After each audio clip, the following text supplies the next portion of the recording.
سلام، مرحبا بكم أعزائي. معكم أنا اسمي سعد أمين نزار، وهذه قناتي. قناة خاصة بالرياضة، كرة القدم، كرة السلة وغيره. مرحبا بكم. بغينا نعرفوا يعني واش هي كرة القدم. كرة القدم هي رياضة جماعية تلعب بين فريقين يتكون كل من 11 لاعبا، تلعب بكرة مكورة. يلعب كرة القدم يعني أكثر من 250 مليون لاعب في أكثر من 200 دولة حول العالم، فلذلك تكون الرياضة الأكثر شعبية وانتشارا في العالم.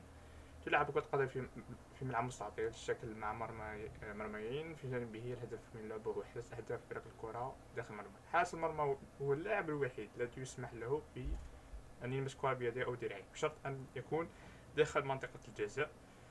يستخدم اللاعبون غير أرجلهم غالبا في الهجوم أو تمرير الكرة، ويمكنهم أيضا استخدام رأسهم لضرب الكرة. الفريق الذي يحرز أهدافا أكثر يكون هو الفائز. إذا حرز الفريقان أهدافا متعادلة في نهاية المباراة، تكون نتيجة المباراة إما التعادل أو تدخل المباراة في نظام الوقت الإضافي أو ضربات ترجيحية، ويتم ذلك على نظام البطولة. وضع الاتحاد الإنجليزي كرة القدم قوانين لعبة كرة القدم سنة 1863 في إنجلترا. يترأس لعبة كرة القدم الدولي الاتحاد الدولي لكرة القدم الفيفا.